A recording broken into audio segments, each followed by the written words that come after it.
बिस्मिल्लाहिर्रहमानिर्रहीम। अस्सलाम वालेकुम नाजरीन, आप यूट्यूब चैनल देख रहे हैं, मैं इमरान खान हूँ।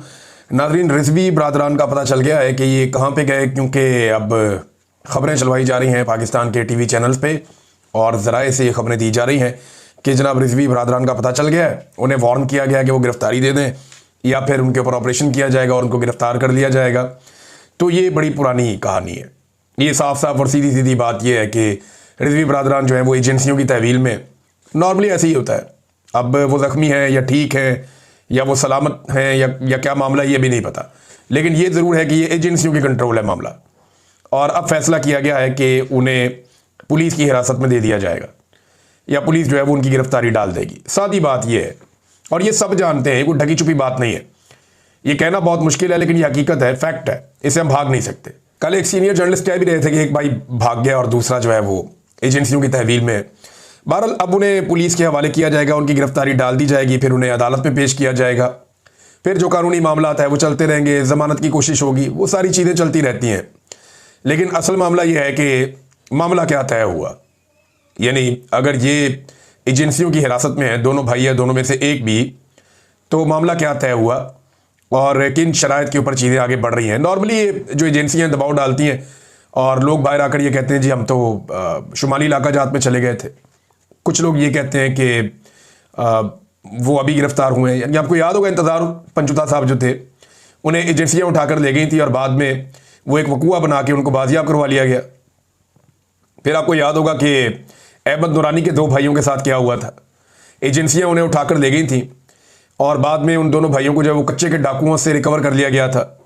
अब यहाँ पर भी एक ऐसी कोई सूरत बनाई जाएगी, वकूआ किया जाएगा या ये बताया जाएगा कि उन्होंने गिरफ्तारी दे दी है, या ये बताया जाएगा कि एक कितनी पार्टी है उनकी, वहाँ पे और लोग भी हैं। लेकिन ये बड़े भोंडे तरीके से हमेशा एजेंसियां करती हैं और इसको इस दफ़ा भी कर लेंगी। दबाव शबाव उनके ऊपर मौलवियों का आ रहा है। आहिस्ता आहिस्ता लोग जागना शुरू हो गए हैं, बात करना शुरू हो गए हैं कि मुरीद के अंदर जुल्म किया आपने, आपको ये नहीं करना चाहिए था। अगर एक पॉलिटिकल पार्टी या ये एक जिस तरीके से तरीके लब्बैक की सियासत थी उससे तो बहुत लोगों को इख्तलाफ है, मुझे भी है, लेकिन बात यह है कि ये कोई तरीका तो नहीं है कि आप घेर घार के चारों तरफ से और गोलियां चलाना शुरू कर दें और इंसानों का कत्लेआम कर दें। अब जो लोग मारे गए हैं वो वापस तो नहीं आ सकते। अब उनकी फैमिलीज को जो तकलीफ है, जो कर्ब है, वो उसका कौन मुदावा करेगा। मुफ्ती तकी उस्मानी साहब ने एक स्टेटमेंट जारी किया है। ज़रा मुफ्ती तकी उस्मानी साहब का आप स्टेटमेंट देखिए। इसमें मुफ्ती साहब ने एक तो गज़ा का जिक्र किया और साथ में उन्होंने जिक्र कर दिया ये तहरीक लब्बैक वालों का भी। उन्होंने कहा जी कि शर्मुल शेख में गज़ा की जंगबंदी के मुआहदे पर दस्तखत हो गए और बेइख्तियार बकौल शायर दिल खुश तो हो गया मगर आंसू निकल पड़े। क्यों, ये देखें जरा, ये आपके पाकिस्तान के टॉप के आलम दीन है। उन 70,000 शोहदा को याद करके जिन्होंने अपनी मौत को गले लगाकर फ़लस्तीन को जिंदा रखा, ये याद करके कि इस अमन का सहरा लाखों जानों के नुकसान के बाद उसी के सर बंधा हुआ है जिसने कुदस में सफारतखाना कायम करके उसे इसराइल का मरकज़ करार दिया था और 2 साल तक, यानी ट्रंप के सर के ऊपर सहरा क्यों बांधा गया, वो ये कह रहे हैं भाई सहरा तो आपके अपने आर्मी चीफ ने और वज़ीर आज़म ने बांधा है। आपके वज़ीर आज़म ने वहाँ पे 28 सेकंड तक वो तारीफ की है कि ट्रंप की कोई 28 साल तक इतनी तारीफ नहीं कर सकता। बहुत सारे दुनिया के अंदर लोग पाकिस्तान को बेइज्जत कर रहे हैं, पाकिस्तान के बारे में ऐसी बातें कर रहे हैं कि ऐसा अर्दली वज़ीर आज़म आपने रखा हुआ है और इस किस्म का क्लाउन और जोकर आप ये क्या कर रहे हैं आप, यानी आपकी कोई सेल्फ रिस्पेक्ट है आपके मुल्क की? ये तो भांडों वाला किरदार है जो पाकिस्तान के वज़ीर आज़म ने अदा कर दिया है। और अब बाद में जो है शर्मिंदगी और खिफत मिटाने के लिए कभी ये स्टेटमेंट कभी वो स्टेटमेंट। भाई वहां पे खड़े होकर अपने ऊपर कंट्रोल करना था ना। खुशामद की आदत ही इतनी ज्यादा पड़ गई है कि जहां कोई बड़ा आदमी देखा खुशामद शुरू कर दी। असद उमर ने इसके ऊपर बड़ा अच्छा तबसरा किया। उन्होंने कहा जी कि ये नया वर्ल्ड रिकॉर्ड है और वर्ल्ड रिकॉर्ड ये है कि 28 सेकंड के अंदर चेरी ब्लॉसम का पूरा डब्बा ही खत्म कर दिया। कमाल कर दिया शहबाज शरीफ ने। वैसे इसकी कोई दूसरी मिसाल नहीं मिलती, लेकिन यहां पर ये मुफ्ती साहब ये जिक्र नहीं करेंगे, बस सिर्फ गोल मोल बात कर दी उन्होंने। इसके बाद उन्होंने कहा इसलिए कि गज़ा में फिलहाल अल्हम्दुलिल्लाह अमन कायम हो गया मगर हम अपने घर में अमन कायम ना कर सके। एन इस मौके पर जब भारत पाकिस्तान से खुली दुश्मनी पर आमादा है और पाकिस्तान के बागियों की हमायत कर रहा है और खुद भी नुकसान उठा चुका है, हमारे एक पड़ोसी ने क़याम अमन के लिए पाकिस्तान के बजाय भारत से पिंगे बढ़ानी शुरू कर दी है और फिर 2 मुसलमान पड़ोसियों में जंग शुरू हो गई जो उम्मत इस्लामिया के किसी भी दर्दमंद के लिए तशवीशनाक है। अच्छा जी, अब आप ये देखें कि बिल्कुल तहरीक लब्बैक वाला इसमें तस्करा है नहीं, सिर्फ एक जुमले का एक हिस्सा है थोड़ा सा। लेकिन अफगानिस्तान के ऊपर वो तनकीद कर रहे हैं कि अफगानिस्तान भारत के साथ पींगे चढ़ा रहा है। ये मुफ्ती साहब तब बिल्कुल चुप थे जब बिलावल गया था भारत, तो पाकिस्तान क्या कर रहा था भारत के साथ बात करके? ये मुफ्ती साहब बिल्कुल चुप थे जब नरेंद्र मोदी पाकिस्तान में आकर नवाज शरीफ के घर चला गया था, ये बिल्कुल नहीं बोले। ये मुफ्ती साहब बिल्कुल चुप थे जब एक पूरा खानदान भारत के बड़े बड़े बिजनेसमैनों के साथ कारोबार करता रहा, ये बिल्कुल नहीं बोले। ये नहीं, इन्होंने कभी बोलना ही नहीं है जब तक कि एस्टैब्लिशमेंट इनको कहेगी नहीं। मैं मुफ्ती साहब एक बात आपको कहना चाहता हूं, देखें, मेंबर रसूल पे बैठ के ना आपको हक और सच की आवाज को बुलंद करना चाहिए। अगर आप नहीं करेंगे तो कौम से क्या उम्मीद की जा सकती है? मुफ्ती साहब आपका इल्म बहुत ज्यादा है, बहुत ज्यादा है, मगर आज सोशल मीडिया पर बैठा एक टीनेजर हक बात कहने में आपसे बाजी ले गया है। आपकी मसलियतें आपकी अजमत और रुतबे को खा गई हैं। अब आप जो मर्जी करते रहे। यहां मुफ्ती मुनीब साहब हैं, उनका भी स्टेटमेंट आ गया, और मुफ्ती मुनीब साहब पे स्टेटमेंट इसलिए उनको देना पड़ा कि उनके अपने कारकुनों ने, उनके अपने तलबा ने बहुत शोर मचाया और उन्होंने कहा जी ज्यादती हुई है, इतनी बड़ी मुफ्ती साहब बोलते नहीं आप। तो मुफ्ती साहब अपने मुतालबात के साथ सामने आ गए, ये दबाव की वजह से, और इजाजत लेकर ही आए होंगे। ये इजाजत के बगैर तो मुफ्ती मुनीब साहब काम करते नहीं है। अच्छा, मौलवी जितने एक्सपोज हुए ना इस रिजीम में, इससे पहले कभी नहीं हुए। चाहे वो फजल रहमान साहब हों, चाहे वो जमात इस्लामी हो, चाहे ये मुफ्ती मुनीब साहब हों, चाहे हमारे मुफ्ती तकी उस्मानी साहब हों, चाहे और बहुत सारे मौलवी हों। अच्छा, कई मौलवी बहुत बुरी तरह एक्सपोज हुए और कई ऐसे लोग सामने आए जो हक बात कर रहे हैं और लोगों की आंखों के तारे बन गए कि लोगों ने कहा यार सच बोलता है कम से कम ये आदमी। उलमा मेंबर पे बैठ के सच बोलने का दरस तो देते थे, सच बोलते नहीं थे, हौसला नहीं था इनमें, अब उन्हें बोलना पड़ रहा है। तो मुफ्ती मुनीब ने 4-5 चीजें जो है वो की। नंबर 1, उन्होंने कहा जी हालिया वाकयात पर जुडिशियल कमीशन बनाया जाए। नंबर 2, जाँ भाग अफराद और जख्मियों को दियत दी जाए। नंबर 3, तमाम मुकदमात वापस लिए जाएं, तो जख्मी और जो वो मौजूद हैं लाशें थानों में, उन्होंने कहा जी हमें पता है, वो हवाले की जाएं लवाहिकीन के एहतराम के साथ। फिर साद रिजवी और अनस रिजवी से मुतालिक मालूमात दी जाएं। उसके बाद ये टीवी के ऊपर खबरें चलाई गई हैं कि जनाब उनका पता लग गया। वो पता क्या लग गया? उन्हें एजेंसियों की हिरासत से पकड़ के पुलिस की हिरासत में दे दिया जाएगा। इसको जरा लीगल कवर दे दिया जाएगा और उनके साथ जो मामला तय किए गए या किए गए होंगे या किए जाएंगे, ये तो आने वाले वक्त में पता चलेगा। एक दौर में इनके वालिद के साथ भी यही किया गया था। तो पाकिस्तान में ये तरीकाकार है, ये कोई नई चीज नहीं है। तहरीक लबैक अपनी पॉलिसियों पर नजरसानी करे, ये स्टेटमेंट भी साथ में मुफ्ती मुनीब ने दिया है। मुफ्ती मुनीब साहब, सबसे पहले आपको अपनी पॉलिसी पे नजरसानी करनी चाहिए। आप हमेशा हलवा खाने आ जाते हैं और कभी भी मुश्किल वक्त में आप बात करने से कतराते हैं, सामने नहीं आते, आप गायब हो जाते हैं, बड़ी बड़ी देर के लिए गायब हो जाते हैं। पंजाब हुकूमत ने एक ये स्टेटमेंट जारी किया, ये मेरे सामने मौजूद है, और इसमें वो ये बता रहे हैं कि जनाब TLP के बुलवाइयों के कायद साद रिजवी के घर से करोड़ों रुपए और सोने की ईंटें बरामद। ये तो हर बाजार की कहानी है। ये कोई साद रिजवी वगैरह से अलग से तो नहीं मिल गया पैसे आपको। जाएं आप जाके किसी भी बड़े मज़ार पे आप छापा मार दें, हर मज़ार पे हर गद्दी नशीन ऐसे ही पैसा, सोना, सामान, कीमती तोहफे, तहाइफ। पाकिस्तानी जो है वो बड़े मासूम लोग हैं, बड़े अकीदतमंद लोग हैं।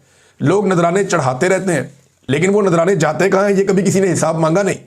आप सिर्फ पाकिस्तान की दरगाहों में और ये बड़े बड़े गद्दी नशीन हैं, इनको जाके चेक कर ले, इक्का दुक्का को छोड़ के, जो कोई पब्लिक की गुड के ऊपर या लोगों की अच्छाई के ऊपर भी पैसा कोई खर्च कर ले। वरना ये ज्यादातर आप देख लें गल्फ कंट्रीज के अंदर, यूरोपीय ममालिक के अंदर अयाशियां कर रहे होते हैं। इनकी जिंदगियां बादशाहों से ज्यादा अयाशी वाली है, शहजादों से ज्यादा। काम कोई नहीं करते ना, गद्दी नशीन है बस, आ रहे चंदा अन्ने वाह, अकीदतमंद नजराने चढ़ा रहे हैं और उस पर वो इंजॉय कर रहे हैं अपनी लाइफ। तो ये तो आपने सिर्फ एक इनका थोड़ा बहुत दिखा दिया, और वो इतने पैसे नहीं थे। मैं हैरान हो रहा था कि ज्यादा पैसे क्यों नहीं है, ज्यादा चीजें क्यों नहीं है। वरना जो यहां पे गद्दी नशीनों को मिलता है आप सोच नहीं सकते, आप सोच नहीं सकते। तो यहां ये गंद उछालने से बेहतर अगर करना है तो पॉलिसी बनाएं और सबके खिलाफ करें। किसी एक के खिलाफ इस तरह करने से आपको कुछ मिलेगा नहीं। नाज़रीन, ये तो जनाब हो गया गवर्नमेंट का मौक़िफ़। इमरान खान साहब का मौक़िफ़ भी सामने आया, इस बारे में जो है वो पहले बताता हूं। बाकी इमरान खान साहब ने और बातें भी की हैं। एक तो इमरान खान साहब ने कहा जी तहरीक लबैक पे जो गोली चली उसकी उन्होंने मजम्मत की। उन्होंने कहा जी ये गलत है। तशद्दुद की उन्होंने मजम्मत की, तशद्दुद के खिलाफ उन्होंने एहतजाज की हदायत की है। साथ इमरान खान साहब ने कहा जी कि गोली निहत्ते लोगों पर चलाना जो है वो इसकी कोई इजाज़त नहीं होनी चाहिए, ये गलत हुआ। तो इमरान खान साहब ने अपनी पहली ही मुलाकात में तहरीक लबैक के हवाले से अपनी पॉलिसी क्लियर की और उन्होंने कहा जी कि ये जो कत्लेआम हुआ ये गलत हुआ, ये ऐसे नहीं होना चाहिए था। दूसरा, इमरान खान साहब ने कुछ फौज के बारे में और तालिबान के बारे में भी अपना स्टेटमेंट, और ये जो दहशतगर्दी इसके बारे में अपना स्टेटमेंट दिया है। बैरिस्टर सैफ जो स्टेटमेंट बाहर लेकर आए, इमरान खान ने कहा है कि दहशतगर्दी के खात्मे का हल सियासी तौर पर निकालना चाहिए। उनकी फैमिली फौज में है, फौज से उनकी कोई दुश्मनी नहीं है। इमरान खान ने कहा कि गद्दारी के सर्टिफिकेट बांटना बंद होना चाहिए। अफगानिस्तान पर हमलों के नतीजे में दहशतगर्दी बढ़ने का खतरा है। ये बैरिस्टर सैफ ने इमरान खान साहब का पैगाम पहुंचाया। फिर इमरान खान साहब ने कहा कि अगर मैं तनकीद करता हूं तो सियासतदान के तौर पर पॉलिसी पर तनकीद करता हूं ताकि कोई हल निकले। फौज भी मेरी है, मुल्क भी मेरा है और शोहदा भी हमारे हैं। लेकिन ये इमरान खान ने कई दफा कहा। कई लोग ना ये कोशिश करते हैं कि जैसे फौज की और तहरीक इंसाफ की कोई जंग चल रही है, या कुछ लोग ये कहना चाहते हैं कि जैसे पाकिस्तान की फौज में और इमरान खान के अंदर कोई लड़ाई चल रही है। नहीं, ऐसा नहीं है। ये एस्टेब्लिशमेंट के चंद लोग हैं, जो मिलिट्री एस्टेब्लिशमेंट जिन्हें हम कहते हैं, जो अपनी नौकरियां पक्की करने के चक्कर में अपनी पॉलिसियां जो हैं वो तब्दील करते रहते हैं। ये जनरल फैद हमीद जैसे, जनरल बाजवा जैसे, अभी बहुत मौजूदा जो DGISI है, आर्मी चीफ है, ये लोग इसी तरह काम करते हैं ना। सबको अपना अपना फायदा होता है। अब आर्मी चीफ की एक्सटेंशन का मामला आया हुआ है, DGISI ने अभी भी एक्सटेंशन ले ली है। तो उनकी जो पॉलिसी है उनके ऊपर तनकीद माजी में भी होती थी, अभी भी होती, कोई नई चीज तो है नहीं। अब इसका मतलब ये नहीं है कि फौज के साथ कोई दुश्मनी हो गई है या फौज के साथ कोई जंग शुरू हो गई है। फौज एक ऐसा इदारा है जिसको पाकिस्तानी अपना खून पसीने की कमाई में से अपना पेट काट के इन्हें पालते हैं, इस फौज को। तो जिसको पाकिस्तानी कौम अपना खून पिला रही है उससे नफरत क्यों करेगी? अभी आप देखें ना, मैंने 1-2-4 दिन पहले भी कहा था कि अफगानिस्तान हो या इंडिया हो, बाहर से जरा सा कोई पाकिस्तानी फौज को तंग करता है, पूरी कौम फौज के साथ खड़ी हो जाती है। लेकिन सेम टाइम में मैंने ये सवाल भी उठाया था कि फौजी क़यादत जो फैसले करती है, क्या वो वफा निभाते हैं अवाम के साथ, जो अवाम उनके साथ वफा निभाती है? ये सवाल अपनी जगह पे मौजूद रहेगा। और मिलिट्री एस्टेब्लिशमेंट को अपनी गंदी सियासत के इस्तेमाल के लिए फौज को बतौर इदारा इस्तेमाल करना बंद कर देना चाहिए। ये बात मैं नहीं, PMLN, पीपल्स पार्टी सारे करते रहे हैं, आज PTI भी ये बात कर रही है। और इमरान खान साहब ने क्लियरली कहा, जी फौज के साथ कोई दुश्मनी नहीं है, फौज भी मेरी है, मुल्क भी मेरा है। ये इमरान खान साहब की ओनरशिप है जो हमेशा वो लेते हैं। नाज़रीन, सुहेल अफरीदी आ नहीं रहा। अब सुहेल अफरीदी अब तक की इतला के मुताबिक वो आ ही गया, क्योंकि अदालत ने ऑर्डर दे दिया, पेशावर हाई कोर्ट ने, और चीफ जस्टिस ने कहा जी कि कल शाम 4 बजे तक सुहेल अफरीदी का हलफ ले गवर्नर, और इस बारे में पाबंद कर दिया। अब कालक अपने मुंह पे मल ली थी गवर्नर ने भी और एस्टेब्लिशमेंट ने भी, और सबने ये कह दिया जी ये तो नहीं आएगा। और टाउटों को मेरा मशवरा है, देखें अब आप एस्टेब्लिशमेंट के अंदर वो बात रही नहीं। ये माजी में जो बात करते थे वो पत्थर पे लकीर हो जाती थी, तो आप दावा कर देते थे कि ये तो कभी नहीं होना। तो अब एस्टेब्लिशमेंट के कहने के ऊपर ना आप किसी को खत्मशुद ना कहा करें। एस्टेब्लिशमेंट के कहने के ऊपर या उनकी यकीन दहानी के ऊपर आप कोई बड़ा बोल या बड़ा दावा ना किया करें।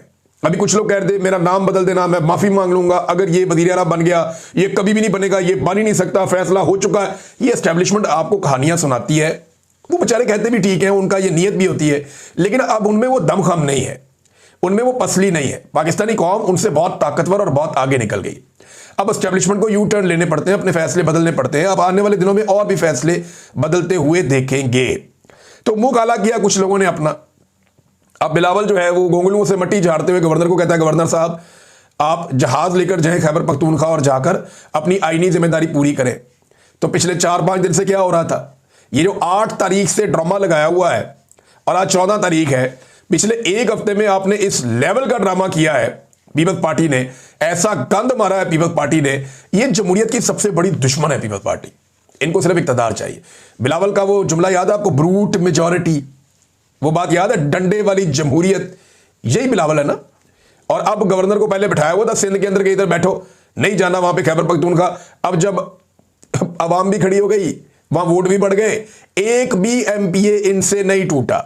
इनकी सारी उम्मीदें ये थी कि पैसा वैसा खर्च करके वहां पे जो ताकत है एस्टेब्लिशमेंट की उसको इस्तेमाल करके कुछ MPAs तोड़े जाएंगे, इलेक्शन को डिले किया जाएगा और अपना वज़ीर आला लेकर आ जाएंगे। अब इस चक्कर में मौलाना फजलुर रहमान साहब की बाचियां खिल गई थी। मौलाना फजलुर रहमान साहब का किरदार जो है पाकिस्तान की सियासत में हमेशा बहुत अजीब और घिनौना रहा। मुशर्रफ दौर के अंदर मुशर्रफ को सपोर्ट करना हो, मौलाना फजलुर रहमान साहब ने अपना किरदार अदा किया। हर डिक्टेटर को मौलाना फजलुर रहमान ने सपोर्ट किया और उसके बदले में अपने लिए और अपनी फैमिली के लिए फायदा हासिल किया। ये हमेशा इक्तदार के अंदर रहे। अब इन्होंने एक नया फॉर्मूला निकाला है कि इक्तदार के अंदर नहीं रहते हुए भी इक्तदार के अंदर रहना है, यानी अपोजिशन पे बैठ के भी हुकूमत का किरदार अदा करना। जैसे कि 26वीं आईनी तरमीम में इन्होंने अपने फायदे हासिल किए और बड़े आराम से जो एस्टेब्लिशमेंट चाहती थी वो मौलाना फजलुर रहमान साहब ने करके दे दिया। और अब एक मरतबा फिर मौलाना फजलुर रहमान साहब ने अपने भाई को वज़ीर आला बनाने के चक्कर में जाके चैलेंज कर दिया, अदालत तक पहुंच गए। यानी एक अजीब कालक है, सब अपने मुंह पे मल लेते हैं। फजलुर रहमान साहब के बारे में ना बड़ी प्यारी बात की मुस्तफ़ा नवाज खोकर साहब ने। उन्होंने कहा जी मौलाना फजलुर रहमान की छोटी सी ख्वाहिश क्या है, एस्टेब्लिशमेंट तहरीक इंसाफ के मेंबर्स तोड़कर उन्हें दे दें ताकि वो अपने भाई को वज़ीर आला बना सकें। एक बंदा भी नहीं टूटा। 26वीं तरमीम हो, मुशर्रफ का LFO हो, हर मौके पर मौलाना हलवा खाने के लिए फौरन तैयार हो जाते हैं, बशर्तिया के मीठे का तनासुब ठीक हो। मौलाना साहब को मीठा